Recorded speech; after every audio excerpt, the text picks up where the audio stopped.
ਸਤਿ ਸ਼੍ਰੀ ਅਕਾਲ। ਲੋਕਰਾਣਾ ਚੈਨਲ ਪੰਜਾਬੀ ਦੇ ਖਾਸ ਪ੍ਰੋਗਰਾਮ ਸਿੱਧੇ ਸਵਾਲ ਦੇ ਵਿੱਚ ਸਾਰੇ ਦਰਸ਼ਕਾਂ ਨੂੰ ਜੀ ਆਇਆਂ। ਮੈਂ ਗੁਰਜਿੰਦਰ ਸਿੰਘ ਭੰਗੂ ਤੇ ਮੇਰੇ ਨਾਲ ਜੋ ਪਿਛਲੇ ਦਿਨਾਂ ਦੇ ਵਿੱਚ ਇੱਕਦਮ ਜਿਹੜੀਆਂ ਘਟਨਾਵਾਂ ਵਾਪਰੀਆਂ ਪ੍ਰਾਈਮ ਮਿਨਿਸਟਰ ਨੂੰ ਲੈ ਕੇ ਉਹ ਸਾਰੇ ਦਾ ਵਿਸ਼ਲੇਸ਼ਣ ਕਰਨ ਦੇ ਲਈ ਸਾਰੀਆਂ ਗੱਲਾਂ ਤੱਥਾਂ ਦੇ ਨਾਲ ਤੁਹਾਡੇ ਸਾਹਮਣੇ ਰੱਖਣ ਲਈ ਤੁਹਾਨੂੰ ਇਹ ਪੂਰਾ ਮਾਮਲਾ ਸਰਲ ਤੇ ਸੌਖੇ ਸ਼ਬਦਾਂ ਦੇ ਵਿੱਚ ਸਮਝਾਉਣ ਦੇ ਲਈ ਪ੍ਰੋਫੈਸਰ ਸਤਨਾਮ ਸਿੰਘ ਅੱਜ ਤੁਹਾਡੇ ਸਰਮੁਖ ਹੋਣਗੇ। ਸੰਧੂ ਸਾਹਿਬ बहुत बहुत स्वागत। हाँ धन्यवाद जी।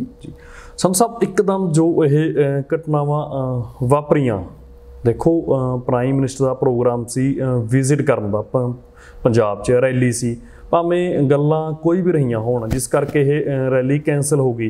सब तो वड्डी गल है कि एक छोटी जी घटना नूं एड्डी वड्डी बना के क्यों पेश किया जा रहा। सिक्योरिटी दे विच चूक, अचानक काफला उत्थे पहुँचना, उस तो बाद जो देश दे विच एक राजनीति शुरू हो गई, कोई कांग्रेस नाल जोड़ के 84 दे दंगियां दे नाल जोड़ के कतलेआम दे नाल जोड़ के सोशल मीडिया ते तुसीं देखिया होगा कि थ्रैट शुरू हो गए। थ्रैट थोड़े सामने ने किदां दे पद्दे पद्दे ओह कमेंट वरते जा रहे हैं पंजाब लई, पंजाबीयत लई, सिखां लई, सिख कौम दे लई। दूजी यह एक गल चलदी है कि कोई वड्डा पैकेज देना सी प्राइम मिनिस्टर ने कि पंजाब खुंझ गया उस पैकेजों। कोई 2 लाख करोड़ का कहता, कोई कहता कि जो करजा चढ़िया होया सी अतवाद के टाइम का उहदे विच कोई रिलीफ देनी सी, कोई कई संस्थावां दा मैडिकल संस्थावां दा नींह पत्थर रखना सी। तुसीं सोशल मीडिया ते एक पोस्ट भी साझी की, अलग अलग घटनावां नूं अलग अलग तत्थां नूं तुसीं जोड़ के सारिਆਂ ਦੇ ਸਰਮੁਖ ਕੀਤਾ कि कित्थे कित्थे की हो सकदा सी, जेकर हो सकदा सी तां हुण क्यों नहीं हो सकदा। उस तो बाद ਜਿਹੜੀ ਧਰੂਵੀਕਰਨ ਦੀ ਰਾਜਨੀਤੀ ਹੈ, ਜਿਵੇਂ ਕੰਗਣਾ ਰਣੌਤ ਦਾ ਵੀ ਟਵੀਟ ਆਇਆ, ਉਹ ਵੀ ਬੋਲੀ ਕਿ ਉਹਨਾਂ ਨੇ ਪੰਜਾਬ ਨੂੰ ਅੱਤਵਾਦੀ ਗਰਦਾਨਤਾ ਕਿ ਪੰਜਾਬ ਤਾਂ ਇੱਕ ਅੱਤਵਾਦੀ ਸੂਬਾ। ਹੋਰ ਇੱਦਾਂ ਦੇ ਕਮੈਂਟ ਸੋਸ਼ਲ ਮੀਡੀਆ 'ਤੇ ਦੇਖਣ ਨੂੰ ਮਿਲਦੇ ਆ। ਕਈ ਬੀਜੇਪੀ ਦੇ ਨਾਮਵਰ ਆਗੂਆਂ ਨੇ ਵੀ ਕਮੈਂਟ ਕੀਤੇ ਹੈ।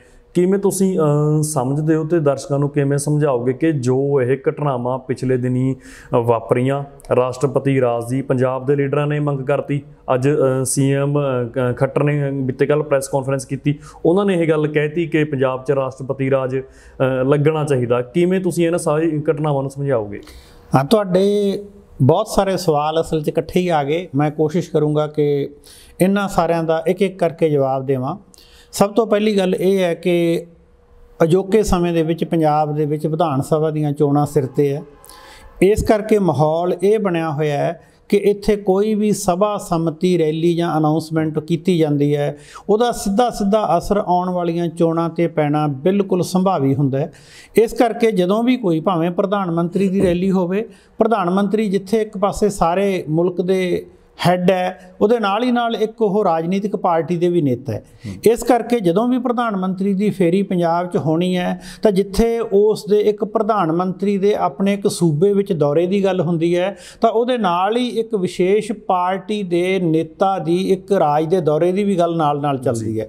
ਤੁਸੀਂ ਦੇਖਿਆ ਹੋਣਾ ਕਿ ਪਿਛਲੇ ਦਿਨਾਂ ਦੇ ਵਿੱਚ ਬੀਜੇਪੀ ਨੇ ਪੰਜਾਬ ਦੇ ਕੁਝ ਵੱਡੇ ਨੇਤਾਵਾਂ ਨੂੰ, ਜਿਨ੍ਹਾਂ ਦੇ ਵਿੱਚੋਂ ਪ੍ਰਮੁੱਖ ਤੌਰ 'ਤੇ ਅਸੀਂ 2 ਨਾਂ ਲੈ ਸਕਦੇ ਹਾਂ, ਕੈਪਟਨ ਅਮਰਿੰਦਰ ਸਿੰਘ ਤੇ ਦੂਸਰੇ ਪਾਸੇ ਸੁਖਦੇਵ ਸਿੰਘ ਢੀਂਡਸਾ, ਉਹਨਾਂ ਨੂੰ ਲੈ ਕੇ ਬੀਜੇਪੀ ਨੂੰ ਪੰਜਾਬ ਦੇ ਵਿੱਚ ਮੁੜ ਤੋਂ ਸਰਜੀਤ ਕਰਨ ਦੀ ਕੋਸ਼ਿਸ਼ ਕੀਤੀ।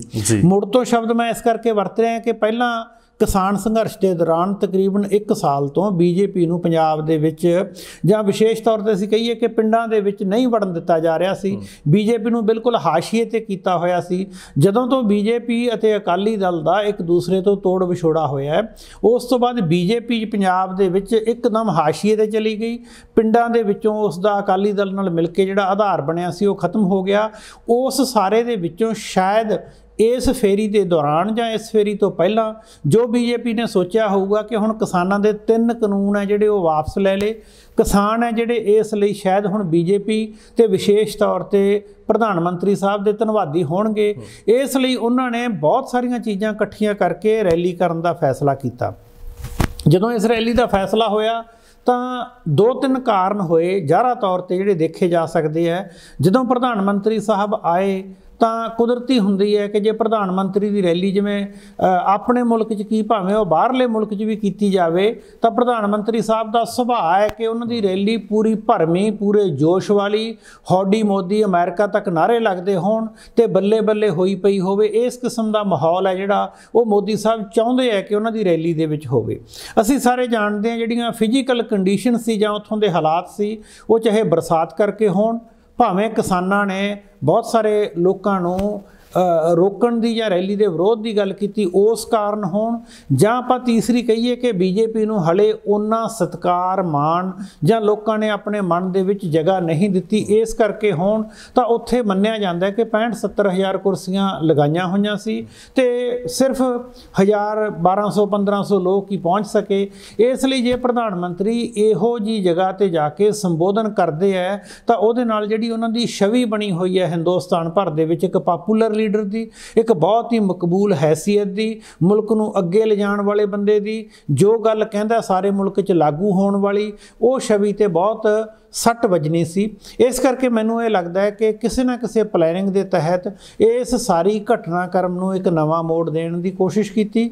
ਜਿਵੇਂ ਵਾਰ-ਵਾਰ ਪੰਜਾਬ ਦੇ ਮੁੱਖ ਮੰਤਰੀ ਕਹਿ ਰਹੇ ਹੈ ਕਿ ਕੇਂਦਰ ਸਰਕਾਰ ਦੀਆਂ ਏਜੰਸੀਆਂ ਦੇ ਹੱਥ ਵਿੱਚ ਸਾਰੀ ਸਿਕਿਉਰਿਟੀ ਦਾ ਕੰਮ ਦਿੱਤਾ ਹੋਇਆ ਸੀ, ਜਿਹੜਾ ਸਪੈਸ਼ਲ ਸਿਕਿਉਰਿਟੀ ਗਰੁੱਪ ਪ੍ਰਧਾਨ ਮੰਤਰੀ ਦੀ ਸੁਰੱਖਿਆ ਲਈ ਬਣਾਇਆ ਜਾਂਦਾ ਹੈ ਉਸ ਨੇ ਪੂਰੀ ਤਰ੍ਹਾਂ ਸਾਰੇ ਜਿਹੜੇ ਰੂਟ ਹੈ ਉਹਨਾਂ ਨੂੰ ਦੇਖਿਆ ਹੋਇਆ ਸੀ। ਚਲੋ ਇਹ ਟੈਕਨੀਕਲ ਗੱਲਾਂ ਆਪਾਂ ਇਸ ਦੇ ਵਿੱਚ ਨਾ ਜਾਈਏ, ਪਰ ਕੁੱਲ ਮਿਲਾ ਕੇ ਗੱਲ ਇਹ ਹੋਈ ਕਿ ਪ੍ਰਧਾਨ ਮੰਤਰੀ ਸਾਹਿਬ ਕਿਸੇ ਵੀ ਕਾਰਨ ਕਰਕੇ ਰੈਲੀ 'ਚੋਂ ਵਾਪਸ ਚਲੇ ਗਏ। ਤੇ ਜਿਹੜੀ ਸਭ ਤੋਂ ਮੰਦਭਾਗੀ ਗੱਲ ਵਾਪਰ ਰਹੀ ਹੈ ਕਿ ਰੈਲੀ ਦੇ ਵਿੱਚੋਂ ਵਾਪਸ ਜਾਣ 'ਤੇ ਉਹੀ ਫਿਰ ਇੱਕ ਕਿਸਮ ਦਾ ਬਰਤਾਂਤ ਕਥਾ ਜਾਂ ਕਹਾਣੀ ਪੰਜਾਬ ਲਈ ਸਿਰਜੀ ਜਾ ਰਹੀ ਹੈ, ਜਿਹੜੀ ਪਹਿਲਾਂ 1 ਸਾਲ ਸਿਰਜਣ ਦੀ ਕੋਸ਼ਿਸ਼ ਕੀਤੀ ਸੀ ਜਦੋਂ ਕਿਸਾਨਾਂ ਨੇ ਜਾ ਕੇ ਧਰਨਾ ਲਾਇਆ ਸੀ। ਤੁਸੀਂ ਸਾਰੇ ਜਾਣਦੇ ਹੋ ਕਿ ਜਦੋਂ ਕਿਸਾਨ ਬਾਰਡਰ ਤੇ ਗਏ ਤਾਂ ਕੰਗਣਾ ਰਣੌਤ ਟਾਈਪ ਜਿਹੜੇ ਬਹੁਤ ਸਾਰੇ ਫੀਲਰ ਹੈ ਬੀਜੇਪੀ ਦੇ, ਜਾਂ ਇਹ ਕਹੀਏ ਕਿ ਹਰ ਇੱਕ ਗੱਲ ਤੇ ਬਿਆਨ ਦੇਣ ਵਾਲੇ, ਉਹਨਾਂ ਨੇ ਕਿਹਾ ਕਿ ਇਹ ਅੱਤਵਾਦੀ ਹੈ, ਇਹ ਖੱਬੇ ਪੱਖੀ ਹੈ, ਇਹ ਦੇਸ਼ ਵਿਰੋਧੀ ਹੈ, ਇਹ ਰਾਸ਼ਟਰ ਵਿਰੋਧੀ ਤੱਤ ਹੈ, ਇਸ ਕਰਕੇ ਇਹ ਬਾਰਡਰਾਂ ਤੇ ਆ ਕੇ ਬੈਠ ਗਏ। ਉਸੇ ਤਰੀਕੇ ਦਾ ਹੀ ਤਕਰੀਬਨ ਉਹਦੇ ਨਾਲ ਮਿਲਦਾ ਜੁਲਦਾ ਹੀ ਹੋਣਾ ਜਿਹੜਾ ਉਹ ਬਰਤਾਂਤ ਜਾਂ ਕਹਾਣੀ ਸਿਰਜੀ ਜਾ ਰਹੀ ਹੈ। ਅਸੀਂ ਸਾਰੇ ਜਾਣਦੇ ਹਾਂ ਪ੍ਰਧਾਨ ਮੰਤਰੀ ਚੰਨੀ ਲਗਾਤਾਰ ਕਹਿ ਰਹੇ ਹੈ ਕਿ ਉੱਥੇ ਕਿਸੇ ਨੇ ਇੱਟ ਵੱਟਾ ਵੀ ਨਹੀਂ ਚਲਾਇਆ, ਉੱਥੇ ਇਸ ਕਿਸਮ ਦੀ ਕੋਈ ਧੱਕਾ ਮੁੱਕੀ ਵੀ ਨਹੀਂ ਹੋਈ, ਉੱਥੇ ਇਸ ਕਿਸਮ ਦੀ ਕੋਈ ਗੋਲੀ ਵੀ ਨਹੀਂ ਚੱਲੀ ਜਿਹਦੇ ਕਰਕੇ ਅਸੀਂ ਇਹ ਮੰਨੀਏ ਕਿ ਪ੍ਰਧਾਨ ਮੰਤਰੀ ਸਾਹਿਬ ਨੂੰ ਕੋਈ ਥ੍ਰੈਟ ਸੀ। ਸਾਰੇ ਲੋਕ ਜਾਣਦੇ ਹੈ ਕਿ ਦੇਸ਼ ਦੀ ਸਭ ਤੋਂ ਵੱਧ ਸੁਰੱਖਿਆ ਵਾਲਾ ਵਿਅਕਤੀ ਪ੍ਰਧਾਨ ਮੰਤਰੀ ਹੁੰਦਾ ਹੈ ਤੇ ਮੈਨੂੰ ਇਹ ਲੱਗਦਾ ਹੈ ਕਿ ਇਸ ਕਿਸਮ ਦੀ ਗੱਲ ਜੇ ਵਾਪਰੀ ਹੈ ਜਾਂ ਪੰਜਾਬ ਨੂੰ ਇਸ ਤਰ੍ਹਾਂ ਹੀ ਬਦਨਾਮ ਕੀਤਾ ਜਾ ਰਿਹਾ ਹੈ, ਇਹ ਬਹੁਤ ਮੰਦਭਾਗੀ ਗੱਲ ਹੈ ਤੇ ਇਸ ਤੇ ਸਾਰੇ ਪੰਜਾਬੀਆਂ ਨੂੰ ਤੇ ਪੰਜਾਬ ਤੋਂ ਰਹਿਣ ਵਾਲੇ ਲੋਕਾਂ ਨੂੰ ਵੀ ਵਿਚਾਰ ਕਰਨਾ ਚਾਹੀਦਾ। ਜੀ ਪ੍ਰੋਫੈਸਰ ਸਾਹਿਬ, ਜਿਹੜੀ ਆਹ ਗੱਲ ਹੈ ਕਿ 2 ਲੱਖ ਕਰੋੜ ਦਾ ਪੈਕੇਜ ਲੈ ਕੇ ਆਏ ਸੀ ਮੋਦੀ ਸਾਹਿਬ, ਪੰਜਾਬ ਉਸ ਆਰਥਿਕ ਪੈਕੇਜ ਪੱਖੋਂ ਹੁਣ ਖੁੰਝ ਗਿਆ। ਤੁਸੀਂ ਸੋਸ਼ਲ ਮੀਡੀਆ 'ਤੇ ਇੱਕ ਪੋਸਟ ਵੀ ਪਾਈ ਸੀ, ਤੁਸੀਂ ਵੀ ਉਹ ਸਾਰਾ ਜ਼ਿਕਰ ਕੀਤਾ, ਸਾਰੇ ਆਰਥਿਕ ਤੁਸੀਂ ਸਾਹਮਣੇ ਰੱਖਿਆ। ਉਹ ਸਮਝੀਏ ਕੀ ਖੁੰਝ ਗਿਆ? ਦੇਖੋ, ਬੁਨਿਆਦੀ ਤੌਰ ਤੇ ਗੱਲ ਇਹ ਹੁੰਦੀ ਹੈ ਕਿ ਜਦੋਂ ਆਰਥਿਕ ਪੈਕੇਜ ਦੀ ਅਸੀਂ ਗੱਲ ਕਰਦੇ ਹਾਂ ਤਾਂ ਜਿਹੜਾ ਆਰਥਿਕ ਪੈਕੇਜ ਪ੍ਰਧਾਨ ਮੰਤਰੀ ਨੇ ਦੇਣਾ ਹੁੰਦਾ ਉਹ ਕੋਈ ਖਰਾਤ ਨਹੀਂ ਹੁੰਦੀ, ਉਹ ਹਰ ਸੂਬੇ ਦੀਆਂ ਲੋੜਾਂ ਮੁਤਾਬਕ ਹੁੰਦਾ ਹੈ। ਜੇ ਮੈਂ ਸਿਲਸਿਲੇਵਾਰ ਗੱਲ ਕਰਾਂ ਤਾਂ ਜਿਹੜੀ ਚਰਚਾ ਚੱਲ ਰਹੀ ਸੀ, ਜਿਹਦੇ ਬਾਰੇ ਪ੍ਰਕਾਸ਼ ਸਿੰਘ ਬਾਦਲ ਦੇ ਵੀ ਬਿਆਨ ਆਏ, ਕੁਝ ਬੀਜੇਪੀ ਦੇ ਨੇਤਾਵਾਂ ਦੇ ਵੀ ਬਿਆਨ ਆਏ, ਤੁਸੀਂ ਵੀ ਆਪਣੀ ਇੰਟਰੋਡਕਸ਼ਨ ਦੇ ਵਿੱਚ ਜ਼ਿਕਰ ਕੀਤਾ। ਜੇ ਇੱਕ ਇੱਕ ਕਰਕੇ ਗੱਲ ਕਰੀਏ, ਬਾਦਲ ਸਾਹਿਬ ਕਹਿ ਰਹੇ ਸੀ ਕਿ ਸ਼ਾਇਦ ਚੰਡੀਗੜ੍ਹ ਪੰਜਾਬ ਨੂੰ ਦੇਣ ਦੀ ਗੱਲ ਹੋ ਰਹੀ ਹੈ। ਕੁਝ ਇਹ ਵੀ ਕਹਿ ਰਹੇ ਸੀ ਕਿ ਜਿਸ ਤਰਜ਼ ਤੇ ਹਿਮਾਚਲ ਪ੍ਰਦੇਸ਼ ਦੇ ਵਿੱਚ ਸਨਅਤ ਨੂੰ ਜਾਂ ਇੰਡਸਟਰੀ ਨੂੰ ਪੈਕੇਜ ਦਿੱਤਾ ਗਿਆ, ਪੰਜਾਬ 'ਚ ਵੀ ਉਸ ਕਿਸਮ ਦਾ ਪੈਕੇਜ ਐਲਾਨ ਕੀਤਾ ਜਾ ਸਕਦਾ ਹੈ। ਕੁਝ ਮੈਡੀਕਲ ਕਾਲਜ ਵੀ ਐਲਾਨ ਕੀਤੇ ਜਾ ਸਕਦੇ। ਇਸ ਕਿਸਮ ਦੀਆਂ ਚਰਚਾਵਾਂ ਕੀਤੀਆਂ ਜਾ ਰਹੀਆਂ ਸੀ। ਜੇਕਰ ਉਹ ਪੈਕੇਜ ਦੇਣੇ ਸੀ ਤਾਂ ਉਹ ਪੈਕੇਜ ਦਾ ਜਿੱਥੇ ਇੱਕ ਪਾਸੇ ਪੰਜਾਬ ਨੂੰ ਫਾਇਦਾ ਹੋਣਾ ਸੀ ਤਾਂ ਦੂਸਰੇ ਪਾਸੇ ਸਭ ਤੋਂ ਵੱਡਾ ਫਾਇਦਾ, ਜੇ ਵਿਧਾਨ ਸਭਾ ਦੀਆਂ ਚੋਣਾਂ ਵਿੱਚ ਬੀਜੇਪੀ ਜਾਣਾ ਚਾਹੁੰਦੀ ਹੈ ਤਾਂ ਉਹਨੇ ਵੀ ਉਹ ਫਾਇਦਾ ਲੈਣਾ ਸੀ। ਜੇਕਰ ਉਹ ਪੈਕੇਜ ਦਾ ਐਲਾਨ ਪ੍ਰਧਾਨ ਮੰਤਰੀ ਨੇ ਕਰਨਾ ਸੀ, ਨਹੀਂ ਕੀਤਾ, ਤਾਂ ਹੁਣ ਕਿਹੜਾ ਕੋਈ ਰੇਲ ਟੱਪ ਗਈ, ਉਹ ਹੁਣ ਵੀ ਐਲਾਨ ਕੀਤਾ ਜਾ ਸਕਦਾ ਹੈ। ਮੈਂ ਜਿਸ ਤਰੀਕੇ ਨਾਲ ਲਿਖਿਆ ਵੀ ਹੈ ਕਿ ਚੰਡੀਗੜ੍ਹ ਪੰਜਾਬ ਨੂੰ ਦੇਣ ਲਈ ਫਿਰੋਜ਼ਪੁਰ ਜਾ ਕੇ ਅਨਾਉਂਸਮੈਂਟ ਕਰਨੀ ਕੋਈ ਜ਼ਰੂਰੀ ਨਹੀਂ ਹੈ, ਉਹ ਤਾਂ ਦਿੱਲੀ ਤੋਂ ਬੈਠੇ ਵੀ ਅਨਾਉਂਸਮੈਂਟ ਹੋ ਸਕਦੀ ਹੈ, ਜਾਂ ਜਿਹੜਾ ਹੋਰ ਰਾਹਤ ਦੇਣੀ ਹੈ ਉਹ ਉਸ ਕਿਸਮ ਨਾਲ ਵੀ ਕੀਤੀ ਜਾ ਸਕਦੀ ਹੈ। ਜੇ ਮੈਡੀਕਲ ਕਾਲਜ ਕਿਤੇ ਵੀ ਇਨਾਗੂਰੇਟ ਕਰਨੇ ਆ ਤਾਂ ਜਿਸ ਤਰੀਕੇ ਨਾਲ ਵਰਚੁਅਲ ਲੈਵਲ ਤੇ ਬਹੁਤ ਸਾਰੀਆਂ ਮੀਟਿੰਗਾਂ ਅੱਜ ਕੱਲ੍ਹ ਹੁੰਦੀਆਂ ਕਿ ਇੱਥੋਂ ਬੈਠੇ ਹੀ ਉਹ ਚੀਜ਼ਾਂ ਬਹੁਤ ਦੂਰ ਵੀਡੀਓ ਕਾਨਫਰੰਸਿੰਗ ਦੇ ਮਾਧਿਅਮ ਰਾਹੀਂ ਕੀਤੀਆਂ ਜਾ ਸਕਦੀਆਂ, ਤਾਂ ਇਹ ਵੀ ਹੋ ਸਕਦਾ ਹੈ। ਪਰ ਜਿਹੜੀ ਅਸਲੀਅਤ ਹੈ ਉਹ ਸ਼ਾਇਦ ਇਸ ਤੋਂ ਕਿਤੇ ਦੂਰ ਹੈ ਕਿ ਪੈਕੇਜ ਵਗੈਰਾ ਦਾ ਐਵੇਂ ਹੀ ਰੌਲਾ ਪਾਇਆ ਜਾ ਰਿਹਾ ਸੀ, ਉਹ ਇੱਕ ਕਿਸਮ ਦਾ ਉਹੋ ਜਿਹਾ ਹੀ ਜੁਮਲਾ ਸੀ ਜਿਵੇਂ ਪਹਿਲਾਂ ਚੋਣਾਂ ਦੇ ਵਿੱਚ ਵਾਅਦੇ ਕੀਤੇ ਗਏ ਹੈ। ਕਿੰਨੇ ਹਜ਼ਾਰ ਕਰੋੜ ਕਿਹੜੀ ਸਟੇਟ ਨੂੰ ਦੇਣਾ ਹੈ? ਤੁਹਾਡੇ ਯਾਦ ਹੋਣਾ ਜਦੋਂ ਬਿਹਾਰ ਦੀਆਂ ਚੋਣਾਂ ਸੀ, ਪ੍ਰਧਾਨ ਮੰਤਰੀ ਸਾਹਿਬ ਸਟੇਜ ਤੋਂ ਬੋਲਦੇ ਮੈਂ ਖੁਦ ਸੁਣੇ ਸੀ ਕਿ ਤੁਹਾਨੂੰ ਕਿੰਨੇ ਹਜ਼ਾਰ ਕਰੋੜ ਚਾਹੀਦਾ, ਇੰਨੇ ਦੇ ਦਈਏ, ਹੋਰ ਵੱਧ ਕਰ ਦਈਏ, ਹੋਰ ਵੱਧ ਕਰ ਦਈਏ। ਇਸ ਤਰੀਕੇ ਨਾਲ ਉੱਥੇ ਇੰਪ੍ਰੈਸ਼ਨ ਦਿੱਤਾ ਗਿਆ ਜਿਵੇਂ ਬੋਲੀ ਲਾਈ ਜਾ ਰਹੀ ਹੈ।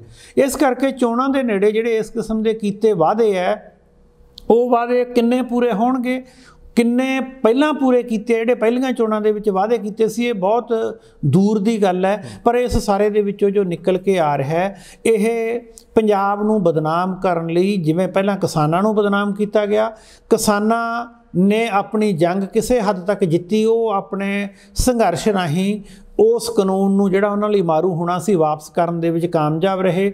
ਹੁਣ ਉਹ ਕਿਸਾਨਾਂ ਦੀ ਥਾਂ 'ਤੇ ਸਮੁੱਚੇ ਪੰਜਾਬ ਨੂੰ ਇੱਕ ਲਾਈਨ 'ਤੇ ਲਿਆ ਜਾ ਰਿਹਾ ਹੈ। ਪੰਜਾਬ ਨੂੰ ਇੱਕ ਧਿਰ ਦੇ ਤੌਰ 'ਤੇ, ਪੰਜਾਬ ਨੂੰ ਵਿਰੋਧੀ ਦੇ ਤੌਰ 'ਤੇ, ਪੰਜਾਬ ਨੂੰ ਬਾਰਡਰ ਸਟੇਟ ਹੋਣ ਕਰਕੇ ਤਰ੍ਹਾਂ ਤਰ੍ਹਾਂ ਦੀਆਂ ਇਸ ਕਿਸਮ ਦੀਆਂ ਬੰਦਿਸ਼ਾਂ ਇੱਕ ਸੀਕੁਐਂਸ ਦੇ ਵਿੱਚ ਲਾਈਆਂ ਜਾ ਰਹੀਆਂ। ਪਹਿਲਾਂ ਤੁਹਾਡੇ ਯਾਦ ਹੋਣਾ ਹੈ 50 ਕਿਲੋਮੀਟਰ ਦਾ ਏਰੀਆ BSF ਦੇ ਅੰਡਰ ਕਰਨਾ। ਉਸੇ ਤਰੀਕੇ ਨਾਲ ਲਾਸਟ ਦਿਨਾਂ 'ਤੇ ਪਿਛਲੇ ਦਿਨਾਂ 'ਚ ਇੱਕੇਦਮ ਡਰੋਨ ਜਿਹੜੇ ਜਾਂ ਛੋਟੇ ਬੰਬ ਟਿਫਨ ਬਾਕਸ ਦੇ ਵਿੱਚ ਆਉਣੇ ਸ਼ੁਰੂ ਹੋ ਜਾਣੇ, ਸਿਕਿਉਰਿਟੀ ਦੇ ਥ੍ਰੈਟ ਦੀਆਂ ਗੱਲਾਂ ਹੋਣੀਆਂ ਸ਼ੁਰੂ ਕਰ ਦੇਣੀਆਂ। ਇਹਨਾਂ ਸਾਰੀਆਂ ਦੇ ਵਿੱਚੋਂ ਦੋ ਗੱਲਾਂ ਹੀ ਨਿਕਲ ਰਹੀਆਂ। ਇੱਕ ਤਾਂ ਇਹ ਹੈ ਕਿ ਕਿਧਰੇ ਨਾ ਕਿਧਰੇ ਸਰਕਾਰ ਹੈ ਜਿਹੜੀ ਕੇਂਦਰ ਦੀ, ਉਹ ਚਾਹੁੰਦੀ ਹੈ ਕਿ ਪੰਜਾਬ ਦੇ ਲੋਕਾਂ ਦੇ ਵਿੱਚ ਟੈਰਰ ਕ੍ਰੀਏਟ ਕੀਤਾ ਜਾਵੇ। ਦੂਸਰਾ, ਜਿਸ ਕਿਸਮ ਦਾ ਪੰਜਾਬ ਦੇ ਮੁੱਖ ਮੰਤਰੀ ਵੀ ਗੱਲ ਕਰ ਰਹੇ ਸੀ ਕਿ ਸ਼ਾਇਦ ਕਿਤੇ ਨਾ ਕਿਤੇ ਇਸ ਕਿਸਮ ਦੀਆਂ ਵੀ ਅਫਵਾਹਾਂ ਹੈ ਕਿ ਪੰਜਾਬ ਦੇ ਵਿੱਚ ਗਵਰਨਰੀ ਰਾਜ ਲਗਾਇਆ ਜਾਵੇ, ਕਿਉਂਕਿ ਹੋ ਸਕਦਾ ਹੈ ਕੇਂਦਰ ਸਰਕਾਰ ਨੂੰ ਲੱਗਦਾ ਹੋਵੇ ਕਿ ਆਉਣ ਵਾਲੀਆਂ ਵਿਧਾਨ ਸਭਾ ਚੋਣਾਂ ਦੇ ਵਿੱਚ ਉਹਨਾਂ ਨੂੰ ਕੋਈ ਬਹੁਤਾ ਹਾਸਲ ਨਹੀਂ ਹੋਣ ਵਾਲਾ। ਤਾਂ ਇਹਦੇ ਲਈ ਜਿਵੇਂ ਪੰਜਾਬ ਦੇ ਭੂਤਪੂਰਵ ਮੁੱਖ ਮੰਤਰੀ ਹੈ ਜਿਹੜੇ ਕੈਪਟਨ ਅਮਰਿੰਦਰ ਸਿੰਘ ਵੀ ਇੱਕਦਮ ਇਹ ਡਿਮਾਂਡ ਕਰ ਰਹੇ ਹੈ ਕਿ ਉੱਥੇ ਰਾਸ਼ਟਰਪਤੀ ਰਾਜ ਲਾਗੂ ਕਰੋ। ਹਰਿਆਣੇ ਦੇ ਮੁੱਖ ਮੰਤਰੀ ਵੀ ਡਿਮਾਂਡ ਕਰ ਰਹੇ ਆ ਕਿ ਰਾਸ਼ਟਰਪਤੀ ਰਾਜ ਲਾਗੂ ਕੀਤਾ ਜਾਵੇ। ਇਹ ਗੱਲਾਂ ਸਾਰੀਆਂ ਪੰਜਾਬ ਲਈ ਮੰਦਭਾਗੀਆਂ। ਪ੍ਰੋਫੈਸਰ ਸਾਹਿਬ, ਆਹ ਸੁਨੇਹਾ ਦੇਣ ਦੀ ਕੋਸ਼ਿਸ਼ ਕੀਤੀ ਜਾ ਰਹੀ ਹੈ ਕਿ ਪ੍ਰਾਈਮ ਮਿਨਿਸਟਰ ਦੀ ਜਾਨ ਨੂੰ ਪੰਜਾਬ ਦੇ ਵਿੱਚ ਖਤਰਾ ਸੀ, ਪ੍ਰਧਾਨ ਮੰਤਰੀ ਨਰਿੰਦਰ ਮੋਦੀ ਉੱਥੋਂ ਬਚ ਕੇ ਆ ਗਏ। ਉਸ ਤੋਂ ਬਾਅਦ ਹੁਣ ਸਿਨੈਰੀਓ ਇੱਕ ਬਿਲਡ ਕੀਤਾ ਜਾ ਰਿਹਾ, ਉਸ ਨੂੰ ਤੁਸੀਂ ਸਮਝਦੇ ਹੋ ਕਿਵੇਂ ਕਿ ਉੱਤਲੇ ਪੱਧਰ 'ਤੇ 24 'ਚ ਜਾਂ ਫਿਰ UP 'ਚ ਕਿ ਉੱਥੇ ਫਿਰ ਵੋਟਾਂ ਦਾ ਫਰਕ ਪਊਗਾ ਕਿ ਇੱਕ ਵੋਟ ਇੱਕ ਥਾਂ 'ਤੇ ਇਕੱਠੀ ਹੋ ਜੂਗੀ ਜਿਸ ਨਾਲ BJP ਨੂੰ NDA ਨੂੰ ਫਾਇਦਾ ਮਿਲੂਗਾ? ਦੇਖੋ, ਜਿਹੜੀ ਇਹ ਗੱਲ ਚੱਲੀ ਹੈ ਕਿ ਪ੍ਰਧਾਨ ਮੰਤਰੀ ਸਾਹਿਬ ਦੀ ਜਾਨ ਨੂੰ ਖਤਰਾ ਸੀ, ਇਹ ਗੱਲ ਤੁਰੀ ਪ੍ਰਧਾਨ ਮੰਤਰੀ ਸਾਹਿਬ ਦੇ ਆਪਣੇ ਬਿਆਨ ਤੋਂ ਹੈ, ਜਿਹਦੇ ਬਾਰੇ ਕਿਹਾ ਜਾਂਦਾ ਹੈ ਬਹੁਤ ਸਾਰੇ ਮੀਡੀਆ ਰਿਪੋਰਟਾਂ ਦੇ ਵਿੱਚ ਕਿ ਜਦੋਂ ਪ੍ਰਧਾਨ ਮੰਤਰੀ ਸਾਹਿਬ ਬਠਿੰਡੇ ਏਅਰਪੋਰਟ ਤੋਂ ਵਾਪਸ ਜਾਣ ਲੱਗੇ ਤਾਂ ਉਹਨਾਂ ਨੇ ਕਿਹਾ ਕਿ ਚੰਨੀ ਸਾਹਿਬ ਨੂੰ ਵਧਾਈ ਦੇ ਦਿਓ ਕਿ ਮੈਂ ਆਪਣੀ ਜਾਨ ਸਲਾਮਤ ਲੈ ਕੇ ਦਿੱਲੀ ਨੂੰ ਵਾਪਸ ਚੱਲਿਆ। ਜਿਹੜੀ ਇਹ ਇੱਕ ਸਟੇਟਮੈਂਟ ਸੀ, ਇਸ ਸਟੇਟਮੈਂਟ ਤੋਂ ਬਾਅਦ ਜਿਹੜੇ ਬਹੁਤ ਸਾਰੇ ਇੱਕ ਖਾਸ ਵਿਚਾਰਧਾਰਾ ਦੇ ਨੇਤਾ ਸੀ ਉਹ ਸਰਗਰਮ ਹੋ ਗਏ।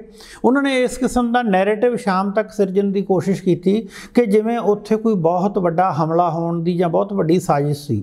ਸ਼ਾਮ ਨੂੰ ਹੀ ਜਿਹੜੀ ਦੂਸਰੀ ਪ੍ਰੈਸ ਕਾਨਫਰੰਸ ਪੰਜਾਬ ਸਰਕਾਰ ਵੱਲੋਂ ਹੋਈ, ਉਹਦੇ ਵਿੱਚ ਉਹਨਾਂ ਨੇ ਸਪਸ਼ਟ ਕੀਤਾ ਕਿ ਇਸ ਕਿਸਮ ਦਾ ਕੋਈ ਖਤਰੇ ਵਾਲੀ ਗੱਲ ਨਹੀਂ ਸੀ। ਹੁਣ ਵੀ ਜਿੰਨਾ ਕੁ ਦੋ ਕਿਸਮ ਦੀਆਂ ਦੋ ਧਿਰਾਂ ਵੱਲੋਂ ਆਵਾਜ਼ਾਂ ਆ ਰਹੀਆਂ, ਤੁਸੀਂ ਬਿਲਕੁਲ ਠੀਕ ਕਹਿ ਰਹੇ ਹੋ ਕਿ ਜੇ UP ਦਾ ਇਲੈਕਸ਼ਨ ਹੈ, ਪੰਜਾਬ ਦਾ ਇਲੈਕਸ਼ਨ ਹੈ, ਤਾਂ ਹਰ ਰਾਜਨੀਤਿਕ ਪਾਰਟੀ ਇਹ ਚਾਹੁੰਦੀ ਹੈ ਕਿ ਉਹਨਾਂ ਦੇ ਕਿਸੇ ਵੀ ਇਵੈਂਟ ਨੂੰ ਜਿਵੇਂ ਉਹਨਾਂ ਨੂੰ ਫਾਇਦਾ ਮਿਲਦਾ ਹੈ ਉਸ ਤਰੀਕੇ ਨਾਲ ਲੋਕ ਸਮਝਣ ਤੇ ਉਸ ਤਰੀਕੇ ਨਾਲ ਹੀ ਉਹ ਸਮਝਾਉਣ ਦੀ ਕੋਸ਼ਿਸ਼ ਕਰਦੇ ਆ। ਹੁਣ ਜਿੱਥੇ ਇੱਕ ਪਾਸੇ ਵਿਕਟਮ ਕਾਰਡ ਹੀ ਮੈਂ ਕਹੂੰਗਾ, ਇਹ ਕਿਹਾ ਜਾਂਦਾ ਹੈ ਕਿ ਪ੍ਰਧਾਨ ਮੰਤਰੀ ਨੂੰ ਪੰਜਾਬ ਦੇ ਲੋਕਾਂ ਨੇ ਉਹਨਾਂ 'ਤੇ ਹਮਲਾ ਕਰਨ ਦੀ ਕੋਸ਼ਿਸ਼ ਕੀਤੀ। ਇਹ ਆਪਣੇ ਆਪ ਦੇ ਵਿੱਚ ਬਿਲਕੁਲ ਗਲਤ ਗੱਲ ਹੈ, ਕਿਉਂਕਿ ਵਾਰ-ਵਾਰ ਸਾਰੇ ਇਹ ਲੋਕ ਕਹਿ ਰਹੇ ਹੈ ਕਿ ਉੱਥੇ ਸਿਰਫ ਕੁਝ ਵਿਅਕਤੀ ਜਿਨ੍ਹਾਂ ਦੇ ਹੱਥ 'ਚ BJP ਦਾ ਝੰਡਾ ਸੀ ਉਹ ਸਾਹਮਣੇ ਆਉਂਦੇ ਦਿਸ ਰਹੇ ਹੈ। ਜਿੰਨੀ ਵੀ ਵੀਡੀਓ ਦਿਖੀ ਹੈ, ਬਾਕੀ ਤਾਂ ਜਿਹੜੇ ਬੰਦੇ ਉੱਥੇ ਹਾਜ਼ਰ ਸੀ ਉਹੀ ਸਹੀ ਗੱਲ ਦੱਸ ਸਕਦੇ ਆ। ਇਹਦੇ ਬਾਰੇ ਬਹੁਤ ਡਿਬੇਟ ਹੋ ਰਹੀ ਹੈ, ਕੀ ਇਹਦਾ ਫਾਈਨਲ ਰਿਜ਼ਲਟ ਨਿਕਲੂਗਾ ਉਹਦਾ ਵੀ ਇੰਤਜ਼ਾਰ ਕੀਤਾ ਜਾ ਰਿਹਾ ਹੈ। ਪਰ ਹੁਣ ਜੇ ਮੈਂ ਇਹ ਕਹਾਂ ਕਿ ਵਨ ਸਾਈਡ ਹੀ ਕਹਾਣੀ ਚੱਲੀ ਜਾਂਦੀ ਹੈ ਕਿ ਪ੍ਰਧਾਨ ਮੰਤਰੀ ਸਾਹਿਬ ਦੀ ਜਾਨ ਨੂੰ ਖਤਰਾ ਸੀ, ਬੜੀ ਸਮੱਸਿਆ ਹੋ ਗਈ, ਪੰਜਾਬੀਆਂ ਨੇ ਇਹ ਕਰਤਾ, ਕੱਲੀ ਇਹ ਗੱਲ ਨਹੀਂ ਹੈ। ਹੁਣ ਪੈਰਲਲ ਨਾਲ ਦੂਸਰੀ ਸਟੋਰੀ ਵੀ ਚੱਲ ਰਹੀ ਹੈ। ਜਿਹੜਾ ਪੈਰਲਲ ਜਰਨਲਿਜ਼ਮ ਹੈ ਜਾਂ ਜਿਹੜਾ ਸੋਸ਼ਲ ਮੀਡੀਆ ਹੈ, ਉਹ ਆਪਣੇ ਆਪ ਦੇ ਵਿੱਚ ਇੱਕ ਕਿਸਮ ਨਾਲ ਕਿਤੇ ਨਾ ਕਿਤੇ ਪੰਜਾਬ ਨੂੰ ਡਿਫੈਂਡ ਵੀ ਕਰ ਰਿਹਾ ਹੈ। ਉਹ ਬਿਲਕੁਲ ਕਲੀਅਰ ਦੱਸਣ ਦੀ ਕੋਸ਼ਿਸ਼ ਕਰ ਰਹੇ ਹੈ ਕਿ ਜੋ ਨੈਰੇਟਿਵ ਸਿਰਜਿਆ ਜਾ ਰਿਹਾ ਉਹ ਅਸਲ 'ਚ ਸੱਚ ਨਹੀਂ ਹੈ। ਅਸਲ 'ਚ ਸੱਚਾਈ ਹੈ ਜਿਹੜੀ ਉਹ ਕਿਤੇ ਹੋਰ ਹੈ। ਬਹੁਤ ਸਾਰੇ ਲੀਡਰਾਂ ਨੇ ਉਸ ਦਿਨ ਵੀ ਕਿਹਾ ਕਿ ਹੋ ਸਕਦਾ ਹੈ ਇਹ ਸਾਰੀ ਦੀ ਸਾਰੀ ਗੱਲ ਇਸ ਲਈ ਕੀਤੀ ਜਾ ਰਹੀ ਹੋਵੇ ਕਿ ਰੈਲੀ ਦੇ ਵਿੱਚ ਇਕੱਠ ਨਹੀਂ ਸੀ। ਜੇ ਪੰਜਾਬ ਦੀ ਰੈਲੀ ਦੇ ਵਿੱਚ ਇਕੱਠ ਨਹੀਂ ਹੁੰਦਾ ਤਾਂ ਇਹ ਮੰਨਿਆ ਜਾਊਗਾ ਕਿ ਲੋਕ ਕਿਸਾਨਾਂ ਦੀ ਗੱਲ ਹੁਣ ਵੀ ਮੰਨਦੇ ਆ। ਜੇ ਕਿਸਾਨ ਵਿਰੋਧ ਕਰਦੇ ਆ ਤਾਂ ਲੋਕ ਰੈਲੀਆਂ ਦੇ ਵਿੱਚ ਨਹੀਂ ਪਹੁੰਚਦੇ। ਜੇ ਇਹ ਗੱਲ ਪ੍ਰਚਾਰੀ ਜਾਂਦੀ ਨੈਸ਼ਨਲ ਮੀਡੀਆ ਦੇ ਉੱਪਰ ਤਾਂ ਇਸ ਦਾ ਯੂਪੀ ਅਤੇ ਹੋਰ ਥਾਵਾਂ ਤੇ ਜਿੱਥੇ ਵੀ ਚੋਣਾਂ ਹੋਣੀਆਂ, ਜੇ ਪ੍ਰਧਾਨ ਮੰਤਰੀ ਸਾਹਿਬ ਉੱਥੇ ਰੈਲੀ ਕਰਨਗੇ ਤਾਂ ਉੱਥੇ ਵੀ ਇਹਦਾ ਅਸਰ ਦੇਖਣ ਨੂੰ ਮਿਲਣਾ ਸੀ। ਇਸ ਕਰਕੇ ਉਹ ਪੂਰੀ ਦੀ ਪੂਰੀ ਕਹਾਣੀ ਨੂੰ ਇੱਕ ਹੋਰ ਰੰਗ ਦੇ ਕੇ, ਇੱਕ ਹੋਰ ਟਿਲਟ ਦੇ ਕੇ ਪੇਸ਼ ਕੀਤਾ ਜਾ ਰਿਹਾ ਹੈ। ਮੈਨੂੰ ਇਹ ਲੱਗਦਾ ਹੈ ਕਿ ਜੇ ਇਸ ਕਿਸਮ ਦੀ ਗੱਲ ਹੋਊਗੀ, ਇਹ ਨਾ ਪੰਜਾਬ ਲਈ ਨਾ ਦੇਸ਼ ਲਈ ਕੋਈ ਬਹੁਤੀ ਚੰਗੀ ਗੱਲ ਨਹੀਂ ਹੈ। ਇਸ ਲਈ ਇਸ ਗੱਲ ਤੇ ਥੋੜ੍ਹੇ ਜਿਹੇ ਖੁੱਲ੍ਹੇ ਦਿਲ ਨਾਲ ਵਿਚਾਰ ਕਰਨਾ ਚਾਹੀਦਾ ਹੈ। ਹਰ ਗੱਲ ਨੂੰ ਸੌੜੀ ਰਾਜਨੀਤੀ ਨਾਲ ਜਾਂ ਹਰ ਗੱਲ ਨੂੰ ਮਰਨ ਮਾਰਨ ਨਾਲ ਜੋੜ ਕੇ ਨਹੀਂ ਦੇਖਣਾ ਚਾਹੀਦਾ। ਜਿੱਥੋਂ ਤੱਕ ਪੰਜਾਬ ਦੇ ਲੋਕਾਂ ਦੇ ਲੜਾਈ ਝਗੜੇ ਦੀ ਗੱਲ ਹੈ ਜਾਂ ਹਮਲਾ ਕਰਨ ਦੀ ਗੱਲ ਹੈ, ਮੈਨੂੰ ਇਹ ਲੱਗਦਾ ਕਿ ਇਸ ਕਿਸਮ ਦੀ ਘਟਨਾ ਕਿਸੇ ਰਾਜਨੇਤਾ ਤੇ ਹਮਲਾ ਕਰਨ ਦੀ ਸਾਰੇ ਦਾ ਸਾਰਾ ਪੰਜਾਬ ਦੇ ਪ੍ਰਤੀਨਿਧ ਲੋਕ 1 ਸਾਲ ਤੋਂ ਸੜਕਾਂ ਤੇ ਬੈਠੇ ਰਹੇ ਹੈ, ਕਿਤੇ ਵੀ ਇਸ ਕਿਸਮ ਦੀ ਗੱਲ ਜ਼ਾਹਰਾ ਤੌਰ ਤੇ ਨਜ਼ਰ ਨਹੀਂ ਆਈ।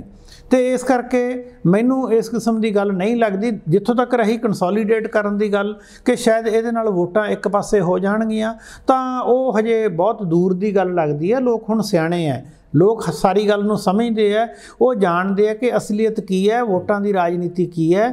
ਇਸ ਕਰਕੇ ਮੈਨੂੰ ਲੱਗਦਾ ਕਿ ਹੁਣ ਐਡੀ ਛੇਤੀ ਲੋਕ ਇਸ ਗੱਲ ਨੂੰ ਆਖਰੀ ਸੱਚਾਈ ਮੰਨ ਕੇ ਨਹੀਂ ਤੁਰਨਗੇ।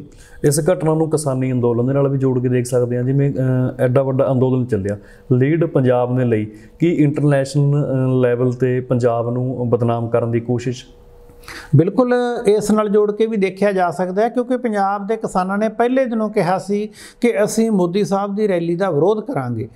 ਇਸ ਕਰਕੇ ਜੇ ਉੱਥੇ ਲੋਕ ਨਹੀਂ ਪਹੁੰਚੇ, ਭਾਵੇਂ ਕਾਰਨ ਉਸ ਦਾ ਕਿਸਾਨ ਹੋਣ ਜਾਂ ਦੂਜੇ ਪੱਧਰੋਂ ਅਸੀਂ ਕਹੀ ਜਾਈਏ ਕਿ ਭਾਵੇਂ ਉਸ ਦਾ ਕਾਰਨ ਹੈ ਜਿਹੜਾ ਉਹ ਬਰਸਾਤ ਨੂੰ ਮੰਨਿਆ ਜਾਵੇ ਜਾਂ ਕੋਈ ਵੀ ਹੋਰ ਕਾਰਨ ਹੋਣ, ਜੇ ਰੈਲੀ ਕਾਮਯਾਬ ਨਹੀਂ ਹੁੰਦੀ ਤਾਂ ਉਸ ਦੇ ਨਾਲ ਮੋਦੀ ਸਾਹਿਬ ਦੇ ਅਕਸ ਨੂੰ, ਮੋਦੀ ਸਾਹਿਬ ਦੀ ਪੰਜਾਬ ਦੇ ਵਿੱਚ ਜਿਹੜੀ ਬੀਜੇਪੀ ਪਾਰਟੀ ਹੈ ਉਸ ਨੂੰ ਇਸ ਦਾ ਬਹੁਤ ਵੱਡਾ ਅਸਰ ਪੈਂਦਾ ਹੈ। ਤੁਸੀਂ ਇਸ ਦਾ ਅਸਰ ਤੁਰੰਤ ਵੀ ਦੇਖ ਸਕਦੇ ਹੋ ਕਿ ਜਿਵੇਂ ਧੜਾਧੜ ਬਹੁਤ ਸਾਰੇ ਲੋਕ ਸ਼ਾਮਲ ਹੋ ਰਹੇ ਸੀ ਬੀਜੇਪੀ ਦੇ ਵਿੱਚ। ਇੱਕ ਵਾਰੀ ਪਿਛਲੇ 2-3 ਦਿਨਾਂ ਤੋਂ ਇਹ ਸਾਰੀਆਂ ਖਬਰਾਂ ਦੇ ਵਿੱਚ ਉਹੋ ਜਿਹੀ ਕੋਈ ਖਬਰ ਨਹੀਂ ਆਈ। ਜਾਂ ਆਪਾਂ ਇਹ ਵੀ ਕਹੀਏ ਕਿ ਸ਼ਾਇਦ ਕਿਤੇ ਇਹ ਲੱਗਣ ਲੱਗ ਗਿਆ ਕਿ ਜੇ ਬੀਜੇਪੀ ਆਪਣੇ ਪ੍ਰਧਾਨ ਮੰਤਰੀ ਸਾਹਿਬ ਦੇ ਆਉਣ ਤੇ ਇਕੱਠ ਨਹੀਂ ਕਰ ਸਕੀ ਤਾਂ ਇਹਦਾ ਮਤਲਬ ਲੋਕਾਂ ਦੇ ਮਨ 'ਚ ਉਹਨਾਂ ਲਈ ਕੋਈ ਥਾਂ ਨਹੀਂ। ਇੱਕ ਪਿੱਛੇ ਜੇ ਕਾਂਗਰਸ ਦਾ ਨੇਤਾ ਜਿਹੜਾ ਨਵਾਂ ਬੀਜੇਪੀ ਦੇ ਵਿੱਚ ਰਲਿਆ ਸੀ, ਸਾਰੇ ਮਾਹੌਲ ਨੂੰ ਦੇਖਣ ਤੋਂ ਪਹਿਲਾਂ ਹੀ ਅੰਦਾਜ਼ਾ ਲਾ ਕੇ ਉਹ ਫਿਰ ਵਾਪਸ ਆਪਣੀ ਪਹਿਲੀ ਪਾਰਟੀ 'ਚ ਚਲਾ ਗਿਆ। ਇਹਨਾਂ ਸਾਰੀਆਂ ਗੱਲਾਂ ਦਾ ਰਾਜਨੀਤੀ ਦੇ ਅਸਰ ਪੈਂਦਾ ਹੈ।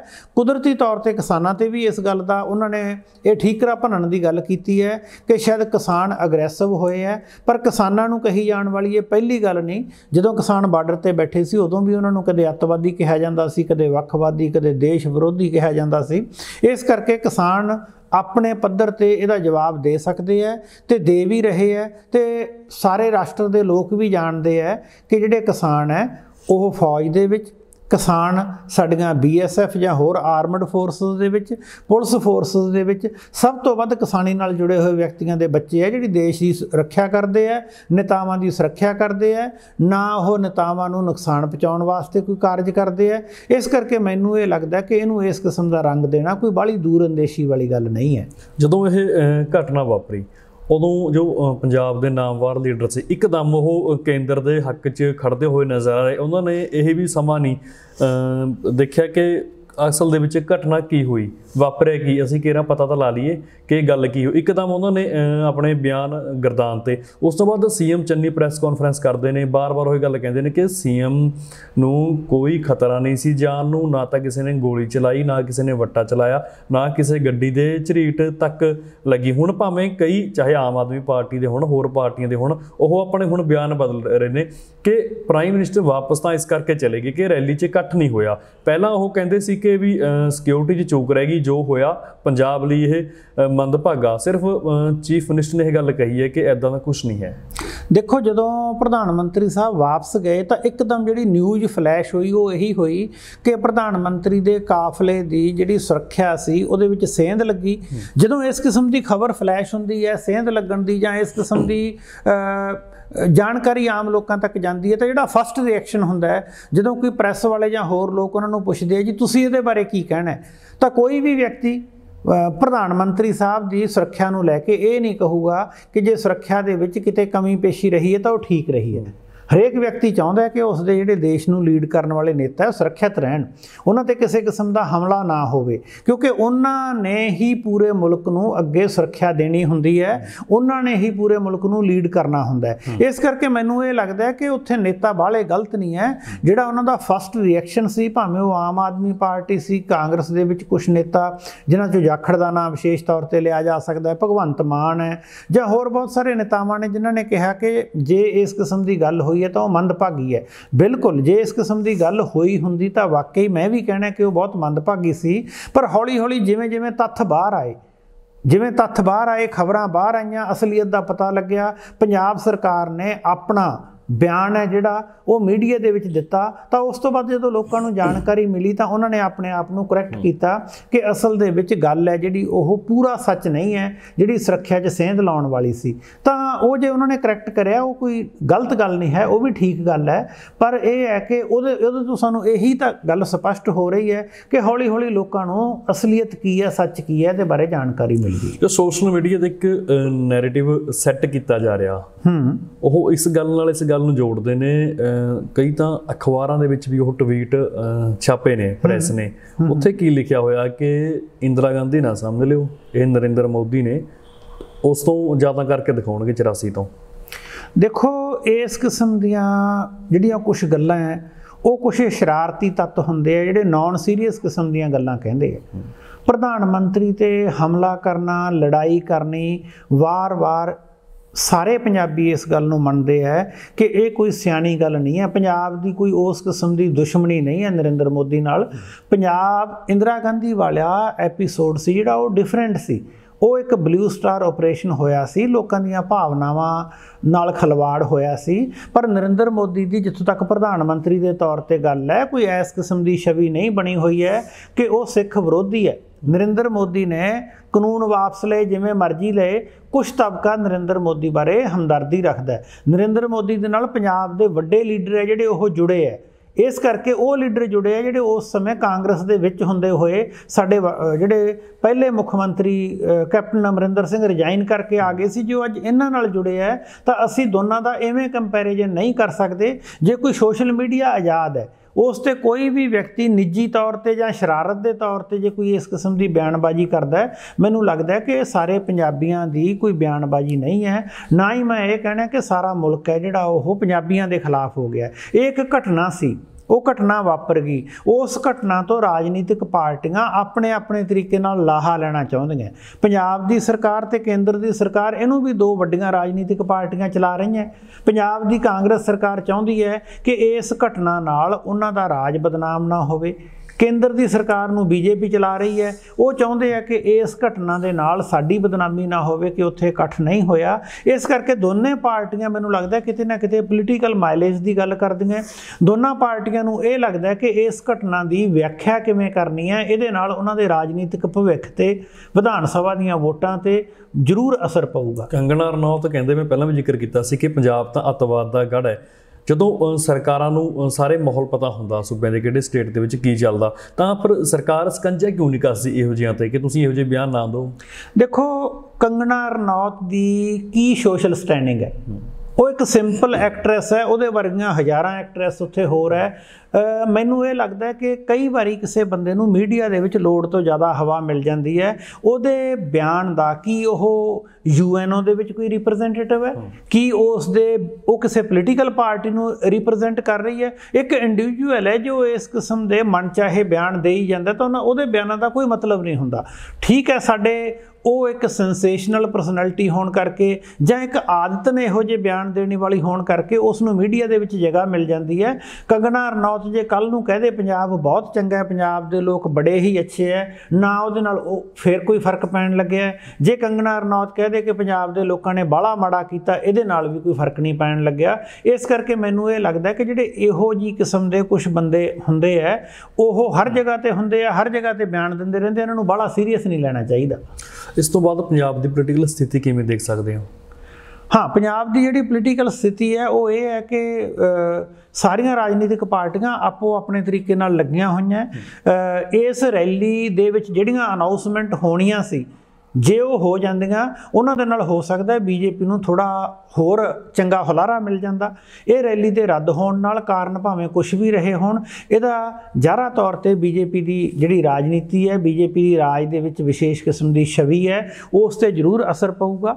ਦੂਜੀਆਂ ਰਾਜਨੀਤਿਕ ਪਾਰਟੀਆਂ ਸਰਗਰਮ ਹੈ। ਕਾਂਗਰਸ ਹੈ ਜਿਹੜੀ ਉਹ ਪੰਜਾਬ ਨੂੰ, ਪੰਜਾਬ ਦੇ ਕਿਸਾਨਾਂ ਨੂੰ, ਪੰਜਾਬੀਅਤ ਨੂੰ ਡਿਫੈਂਡ ਕਰਨ ਤੇ ਲੱਗੀ ਹੋਈ ਹੈ। ਹੋ ਸਕਦਾ ਉਹਨਾਂ ਨੂੰ ਪੰਜਾਬ ਦੇ ਨਾਲ ਖੜਨ ਦਾ ਕੁਛ ਨਾ ਕੁਛ ਇਸ 'ਚੋਂ ਫਾਇਦਾ ਵੀ ਹੋਵੇ।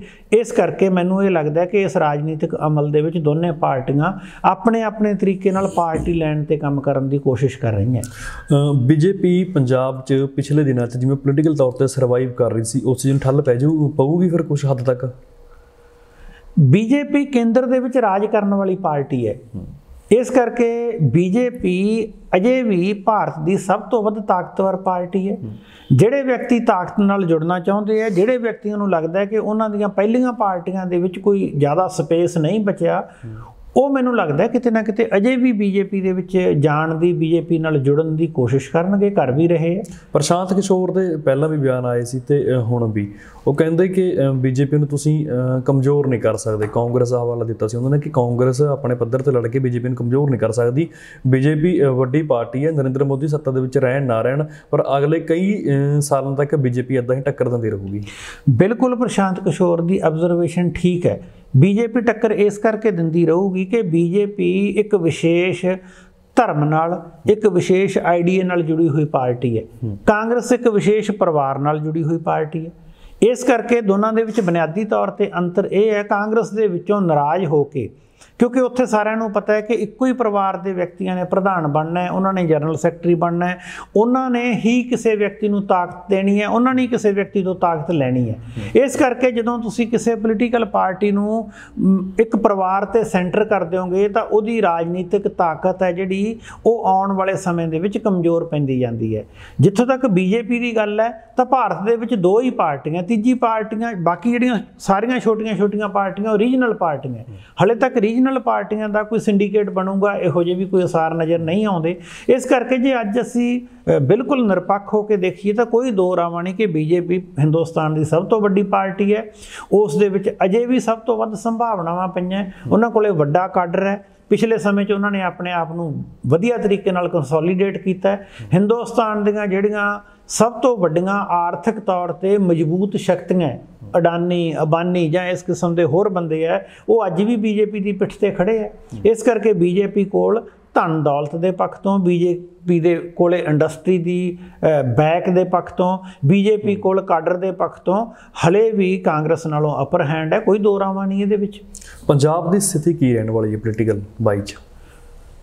ਪੰਜਾਬ ਦੀ ਸਥਿਤੀ ਅੱਜ ਦੇ ਸਮੇਂ ਇਹ ਹੈ ਕਿ ਅਸੀਂ ਕਿਸੇ ਵੀ ਪੋਲੀਟੀਕਲ ਪਾਰਟੀ ਨੂੰ ਇਹ ਨਹੀਂ ਕਹਿ ਸਕਦੇ ਕਿ ਉਹ ਉਂਗਲ ਖੜੀ ਕਰਕੇ ਆਪਣੇ ਆਪ ਨੂੰ ਜੇਤੂ ਗਰਦਾਨ ਦੂਗੀ, ਕਿਉਂਕਿ ਕਾਂਗਰਸ ਪਾਰਟੀ ਜਿਹੜੀ ਰਾਜ ਕਰ ਰਹੀ ਧਿਰ ਹੈ ਉਹਦੇ ਵਿੱਚ ਬਹੁਤ ਸਾਰੇ ਸਬ ਗਰੁੱਪ ਬਣੇ ਹੋਏ ਹੈ। ਇੱਕ ਪਾਸੇ ਸਿੱਧੂ ਦਾ ਗਰੁੱਪ ਹੈ, ਦੂਸਰੇ ਪਾਸੇ ਚੰਨੀ ਦਾ ਵੀ ਗਰੁੱਪ ਅੱਜ ਕੱਲ੍ਹ ਬਣ ਗਿਆ। ਕੇਂਦਰ ਸਰਕਾਰ ਨਾਲ ਜੁੜੇ ਹੋਏ ਕੁਛ ਵਿਅਕਤੀ ਹੈ। ਰਾਜਾ ਵੜਿੰਗ ਆਪਣੇ ਤਰੀਕੇ ਨਾਲ ਮੂਵਮੈਂਟ ਕਰ ਰਿਹਾ ਹੈ। ਨਵਜੋਤ ਸਿੱਧੂ ਦਾ ਆਪਣਾ ਵਿੰਗ ਹੈ। ਜਿਹੜੇ ਪੁਰਾਣੇ ਪ੍ਰਧਾਨ ਜਾਖੜ ਸਾਹਿਬ ਹੈ ਉਹਨਾਂ ਦਾ ਆਪਣਾ ਪ੍ਰਭਾਵ ਹੈ। ਜਦੋਂ ਇਨ ਫਾਈਟਿੰਗ ਇੰਨੀ ਹੋਵੇ ਤਾਂ ਉੱਥੇ ਸਮੱਸਿਆਵਾਂ ਆਉਂਦੀਆਂ।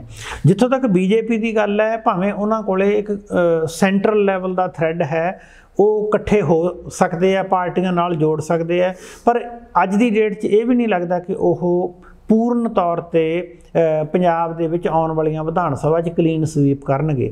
ਰਹੀ ਗੱਲ ਆਮ ਆਦਮੀ ਪਾਰਟੀ ਤੇ ਅਕਾਲੀ ਦਲ ਦੀ, ਆਮ ਆਦਮੀ ਪਾਰਟੀ ਪਤਾ ਨਹੀਂ ਕਿਉਂ ਹਲੇ ਤੱਕ ਵੀ ਇਸ ਸ਼ਸ਼ੋਪੰਜ 'ਚੋਂ ਨਹੀਂ ਨਿਕਲ ਸਕੀ ਕਿ ਉਹਨਾਂ ਦਾ ਮੁੱਖ ਮੰਤਰੀ ਕੌਣ ਹੋਊਗਾ। ਵਾਰ-ਵਾਰ ਪੰਜਾਬ ਦੇ ਵਿੱਚ ਵਿਰੋਧੀਆਂ ਵੱਲੋਂ ਇਹ ਉਹਨਾਂ ਨੂੰ ਤਾਨਾ ਮਾਰਿਆ ਜਾ ਰਿਹਾ ਹੈ ਕਿ ਇਹ ਬਾਹਰੋਂ ਆ ਕੇ ਤੁਹਾਡੇ ਸੂਬੇ ਤੇ ਰਾਜ ਕਰਨਾ ਚਾਹੁੰਦੇ ਹੈ। ਇਸ ਕਰਕੇ ਹੁਣ ਕੇਜਰੀਵਾਲ ਇਸ 'ਚ ਕਿੰਨਾ ਸਫਲ ਹੁੰਦਾ ਹੈ ਕਿ ਉਹ ਆਪਣੀ ਬਾਹਰੋਂ ਆਏ ਦੀ ਛਵੀ ਨੂੰ ਸੁਧਾਰਨ ਦੇ ਵਿੱਚ, ਤਾਂ ਇਸ ਤੇ ਡਿਪੈਂਡ ਕਰੂਗਾ। ਜਿੱਥੋਂ ਤੱਕ ਅਕਾਲੀ ਦਲ ਦੀ ਗੱਲ ਹੈ, ਕਾਂਗਰਸ ਵਾਲੀ ਕਮਜ਼ੋਰੀ ਅਕਾਲੀ ਦਲ ਦੀ ਹੈ। ਅਕਾਲੀ ਦਲ ਵੀ ਇੱਕ ਪਰਿਵਾਰ ਦੀ ਪਾਰਟੀ ਬਣ ਗਿਆ, ਜਿਸ ਕਰਕੇ ਕਾਂਗਰਸ ਦੇ ਵਿੱਚ ਪ੍ਰਸ਼ਾਂਤ ਕਿਸ਼ੋਰ ਕਹਿ ਰਿਹਾ ਸਮੱਸਿਆਵਾਂ ਆ ਰਹੀਆਂ। ਉਸੇ ਕਰਕੇ ਇੱਕ ਪਰਿਵਾਰ ਦੀ ਪਾਰਟੀ ਹੋਣ ਕਰਕੇ ਬਹੁਤ ਸਾਰੇ ਅਕਾਲੀ ਨੇਤਾ ਜਿਹੜੇ ਅਕਾਲੀ ਦਲ ਦੇ ਵਿੱਚੋਂ ਜਾਂ ਸ਼੍ਰੋਮਣੀ ਅਕਾਲੀ ਦਲ ਜਾਂ ਅਕਾਲੀ ਦਲ ਬਾਦਲ ਦੇ ਵਿੱਚੋਂ ਪਾਸੇ ਹੋਏ ਹੈ, ਜਿਨ੍ਹਾਂ ਦੇ ਵਿੱਚੋਂ ਸਰਦਾਰ ਸੁਖਦੇਵ ਸਿੰਘ ਢੀਂਡਸਾ, ਬ੍ਰਹਮਪੁਰਾ ਤੇ ਹੋਰ ਕਈ ਵੱਡੇ ਨੇਤਾਵਾਂ ਦੇ ਨਾਂ ਲਏ ਜਾ ਸਕਦੇ ਹੈ। ਕੁੱਲ ਮਿਲਾ ਕੇ ਪੰਜਾਬ ਦੀ ਜਿਹੜੀ ਆਉਣ ਵਾਲੀਆਂ ਵਿਧਾਨ ਸਭਾ 'ਚ ਸਥਿਤੀ ਇਹ ਹੈ ਕਿ ਅੱਜ ਕਿਸੇ ਦੀ ਵੀ ਸਥਿਤੀ ਸਾਫ਼ ਨਹੀਂ ਹੈ। ਕੋਈ ਵੀ ਪਾਰਟੀ ਨੂੰ ਅਸੀਂ ਇਹ ਨਹੀਂ ਕਹਿ ਸਕਦੇ ਕਿ ਇਹਨਾਂ ਨੇ ਕਲੀਨ ਸਵੀਪ ਕਰ ਦੇਣਾ ਹੈ, ਆਉਣ ਵਾਲੇ ਸਮੇਂ 'ਚ ਆਪਣੀ ਪਾਰਟੀ ਪੰਜਾਬ ਦਾ ਸਾਂਭ ਲੈਣਾ ਹੈ। ਜੋੜ ਤੋੜ ਦੀ ਸਰਕਾਰ ਦੀਆਂ ਅੱਜ ਦੇ ਸਮੇਂ ਸੰਭਾਵਨਾਵਾਂ, ਆਉਣ ਵਾਲੇ 10 ਦਿਨਾਂ 'ਚ 15 ਦਿਨਾਂ 'ਚ ਰਾਜਨੀਤੀ ਕੀ ਕਰਵਟ ਲੈਂਦੀ ਹੈ, ਇਹਦੇ ਬਾਰੇ ਕੁਝ ਨਹੀਂ ਕਿਹਾ ਜਾ ਸਕਦਾ, ਭਵਿੱਖ ਦੱਸੂਗਾ ਜੀ। ਸੰਧੂ ਸਾਹਿਬ, ਆਖਰੀ ਸਵਾਲ, ਪੰਜਾਬ ਦੇ ਸਿਆਸਤ ਤੇ ਨਹੀਂ, ਪੰਜਾਬ ਦੇ ਮਾਹੌਲ ਦੇ, ਜੇ ਤੁਸੀਂ ਸਿਆਸਤ ਵੀ ਇਨਕਲੂਡ ਕਰ ਲਓ ਵਿੱਚ, ਜੋ ਘਟਨਾ ਇਹ ਵਾਪਰੀ, ਇਹਦਾ ਪ੍ਰਭਾਵ? ਇਸ ਘਟਨਾ ਦਾ ਮੈਨੂੰ ਲੱਗਦਾ ਕੋਈ ਬਹੁਤਾ ਪ੍ਰਭਾਵ ਨਹੀਂ ਪੈਣਾ। ਅੱਜ ਕੱਲ੍ਹ ਇਹ ਹੈ ਕਿ ਜਦੋਂ ਇੱਕ ਘਟਨਾ ਵਾਪਰਦੀ ਹੈ ਤਾਂ ਦੂਸਰੇ ਆਉਣ ਵਾਲੇ 2-4 ਦਿਨਾਂ 'ਚ ਦੂਸਰੀਆਂ ਘਟਨਾਵਾਂ ਉਸ ਨੂੰ ਫਿਰ ਓਵਰਲੈਪ ਕਰ ਦਿੰਦੀਆਂ, ਕਵਰ ਅਪ ਕਰ ਦਿੰਦੀਆਂ, ਕਿਉਂਕਿ ਇਸ ਘਟਨਾ ਦੇ ਵਿੱਚ ਜ਼ਾਹਰਾ ਤੌਰ 'ਤੇ ਕੋਈ ਇਸ ਕਿਸਮ ਦਾ ਜਾਨੀ ਮਾਲੀ ਨੁਕਸਾਨ ਨਹੀਂ ਹੋਇਆ, ਨੰਬਰ 1। ਨੰਬਰ 2 ਤੇ ਕੋਈ ਬਹੁਤ ਵੱਡੀ ਸਾਜ਼ਿਸ਼ ਦਾ ਪਰਦਾਫਾਸ਼ ਨਹੀਂ ਹੋਇਆ। ਕੋਈ ਇਹ ਨਹੀਂ ਹੋਇਆ ਕਿ ਉਸ ਜਗ੍ਹਾ ਤੋਂ ਕੋਈ ਬਲਾਸਟ ਵਾਲੀ ਜਗ੍ਹਾ ਜਾਂ ਕੋਈ ਇੰਟਰਨੈਸ਼ਨਲ ਲਿੰਕ ਜਾਂ ਕਿਸੇ ਮਿਲੀਟੈਂਟ ਆਰਗੇਨਾਈਜੇਸ਼ਨ ਨੇ ਜ਼ਿੰਮੇਵਾਰੀ ਲਈ ਹੋਵੇ, ਇਸ ਕਿਸਮ ਦੀ ਕੋਈ ਗੱਲ ਸਾਹਮਣੇ ਨਹੀਂ ਆਈ। ਇਹ ਇੱਕ ਘਟਨਾ ਹੈ, ਇਹ ਇੱਕ ਰਾਜਨੀਤਿਕ ਘਟਨਾ ਹੈ। ਇਹ ਤਾਂ ਮੈਨੂੰ ਲੱਗਦਾ ਕਿ ਪੰਜਾਬ ਇਹੋ ਜਿਹੀਆਂ ਘਟਨਾਵਾਂ ਨੂੰ ਲਗਾਤਾਰ ਝੇਲਦਾ ਰਿਹਾ। ਆਉਣ ਵਾਲੇ ਸਮੇਂ 'ਚ ਜਿਹੜਾ ਪੰਜਾਬ ਹੈ ਉਹ ਫਿਰ ਖੜਾ ਹੋਊਗਾ। ਪੰਜਾਬ ਨੇ ਬੜੇ ਦੌਰ ਦੇਖੇ ਹੈ, ਪੰਜਾਬ ਨੇ ਬੜੇ ਅਬਦਾਲੀ ਦੇਖੇ ਹੈ, ਪੰਜਾਬ ਨੇ ਹਰਿਮੰਦਰ ਸਾਹਿਬ ਤੇ ਹਮਲਾ ਝੱਲਿਆ। ਇਸ ਕਰਕੇ ਪੰਜਾਬ ਖੜਾ ਹੋਣਾ ਜਾਣਦਾ ਹੈ, ਪੰਜਾਬ ਤੁਰਨਾ ਜਾਣਦਾ ਹੈ, ਪੰਜਾਬ ਦੇ ਵਿੱਚ ਹਿੰਮਤ ਹੈ, ਤੇ ਜਿਹੜਾ ਪੰਜਾਬ ਹੈ ਉਹ ਫਿਰ ਆਪਣੇ ਆਪ ਨੂੰ ਸੁਧਾਰੂਗਾ, ਰਾਜਨੀਤੀ ਤੋਂ ਅੱਗੇ ਜਾਊਗਾ। ਜਿਹੜੇ ਬੰਦਿਆਂ ਨੇ ਪੰਜਾਬ ਨੂੰ ਲੁੱਟਣ ਦੀ ਕੋਸ਼ਿਸ਼ ਕੀਤੀ ਹੈ, ਹੌਲੀ ਹੌਲੀ ਉਹ ਰਾਜਨੀਤਿਕ ਸੀਨ ਤੋਂ ਪਾਸੇ ਹੋ ਗਏ। ਮੈਂ ਆਸਵੰਦ ਹਾਂ ਜੀ। ਬਿਲਕੁਲ ਸੰਧੂ ਸਾਹਿਬ, ਸ਼ੁਕਰੀਆ ਗੱਲਬਾਤ ਦੇ ਲਈ, ਧੰਨਵਾਦ ਜੀ। ਦੋਸਤੋ, ਸਾਡੇ ਨਾਲ ਜੁੜੇ ਹੋਏ ਸੀ ਪ੍ਰੋਫੈਸਰ ਸਤਨਾਮ ਸਿੰਘ ਸੰਧੂ ਸਾਹਿਬ ਤੋਂ ਅਸੀਂ ਜਾਣਿਆ ਕਿ ਜੋ ਘਟਨਾ ਵਾਪਰਨ ਤੋਂ ਬਾਅਦ ਇੱਕ ਨੈਰੇਟਿਵ ਸੈੱਟ ਕੀਤਾ ਜਾ ਰਿਹਾ ਪੰਜਾਬ ਦੇ ਖਿਲਾਫ, ਪੰਜਾਬੀਅਤ ਦੇ ਖਿਲਾਫ। ਜਿਵੇਂ ਪ੍ਰਾਈਮ ਮਿਨਿਸਟਰ ਨੇ ਕਿਹਾ ਕਿ ਏਅਰਪੋਰਟ ਤੇ ਜਾ ਕੇ ਇੱਕ ਸੁਨੇਹਾ ਦਿੱਤਾ, ANI ਵੱਲੋਂ ਉਹ ਸੁਨੇਹਾ ਲਾਂਚ ਕੀਤਾ ਗਿਆ ਮੀਡੀਆ ਤੇ। ਉਸ ਤੋਂ ਬਾਅਦ ਜੋ ਤੂੰ ਮੈਂ ਸ਼ੁਰੂ ਹੋਈ ਸੋਸ਼ਲ ਮੀਡੀਆ ਤੇ ਪ੍ਰੈਸ ਦੇ ਵਿੱਚ, ਉਦੋਂ ਤੋਂ ਲੱਗਦਾ ਕਿ ਸਿਆਸਤਾਂ ਲਾਹਾ ਲੈਣਾ ਚਾਹੁੰਦੀਆਂ ਨੇ। ਐਡੀ ਘਟਨਾ ਵਾਪਰੀ ਨਹੀਂ ਸੀ ਜਿੱਡੀ ਘਟਨਾ ਇਹ ਬਣਾ ਕੇ ਪੇਸ਼ ਕੀਤੀ ਗਈ। ਘਟਨਾ ਤਾਂ ਸਿਰਫ ਇਹ ਇੱਕ ਛੋਟਾ ਜਿਹਾ ਇੱਕ ਐਪੀਸੋਡ ਸੀ ਕਿ ਪ੍ਰਾਈਮ ਮਿਨਿਸਟਰ ਨੇ ਬਠਿੰਡੇ ਏਅਰਪੋਰਟ ਉੱਥੇ ਉਹ ਵਿਜ਼ਿਟ ਕੀਤਾ, ਉੱਥੋਂ ਦੇਖਿਆ ਕਿ ਵੈਦਰ ਠੀਕ ਨਹੀਂ ਹੈ, ਇਸ ਕਰਕੇ ਬਾਏ ਏਅਰ ਨਹੀਂ, ਹੁਣ ਤਾਂ ਕਾਫਲਾ ਗੱਡੀਆਂ ਦਾ ਬਾਏ ਸੜਕ ਜਾਊਗਾ। ਅੱਗੇ ਜਦੋਂ ਹੁਸੈਨੀਵਾਲਾ ਪਹੁੰਚਣਾ ਸੀ, ਅਚਾਨਕ ਗੱਡੀਆਂ ਦਾ ਕਾਫਲਾ ਉਸ ਰੋਡ ਤੇ ਚਲਾ ਗਿਆ ਜਿੱਥੇ ਕਿਸਾਨਾਂ ਵੱਲੋਂ ਧਰਨਾ ਲਗਾਇਆ ਗਿਆ ਸੀ। ਉੱਥੇ ਕਿਸੇ ਨੂੰ ਇੱਕਦਮ ਪਤਾ ਨਹੀਂ ਲੱਗਿਆ ਕਿ ਕੀ ਹੋਇਆ। 20 ਮਿੰਟ ਸਲਾਹ ਕਰਨ ਤੋਂ ਬਾਅਦ ਇਹ ਫੈਸਲਾ ਲਿਆ ਗਿਆ ਕਿ ਰੈਲੀ 'ਚ ਇਕੱਠ ਨਹੀਂ ਹੈ, ਅੱਗੇ ਧਰਨਾ ਲੱਗਿਆ ਹੋਇਆ, ਹੁਣ ਵਾਪਸ ਦਿੱਲੀ ਜਾਇਆ ਜਾਵੇ। ਗੱਲ ਸਿਰਫ ਇਹ ਇੰਨੀ ਕੁ ਸੀ। ਇਸ ਤੋਂ ਬਾਅਦ ਕਿਵੇਂ ਵਧਾ ਚੜਾ ਕੇ ਪੇਸ਼ ਕੀਤੀ ਜਾ ਰਹੀ ਹੈ, ਇਹ ਸਭ ਤੁਹਾਡੇ ਸਾਹਮਣੇ। ਇਸ ਦੇ ਪ੍ਰਭਾਵ ਕੀ ਰਹਿਣਗੇ, ਕਿਹੜੇ ਉਹ ਤੱਥ ਨੇ ਵਿੱਚ, ਇਹ ਸਭ ਅਸੀਂ ਸੰਧੂ ਸਾਹਿਬ ਤੋਂ ਜਾਣੇ। ਜੋ ਨਵੀਂ ਇਨਫੋਰਮੇਸ਼ਨ ਸਾਡੇ ਕੋਲ ਇਸ ਮਾਮਲੇ ਦੇ ਵਿੱਚ ਨਿਕਲ ਕੇ ਆਊਗੀ, ਲਗਾਤਾਰ ਅਸੀਂ ਲੋਕ ਰਣ ਤੇ ਤੁਹਾਡੇ ਨਾਲ ਸਾਂਝੀ ਕਰਦੇ ਰਹਾਂਗੇ। ਤੁਸੀਂ ਦੇਖਦੇ ਰਹੋ ਤੁਹਾਡਾ ਆਪਣਾ ਚੈਨਲ ਲੋਕ ਰਣ ਚੈਨਲ ਪੰਜਾਬੀ। ਧੰਨਵਾਦ।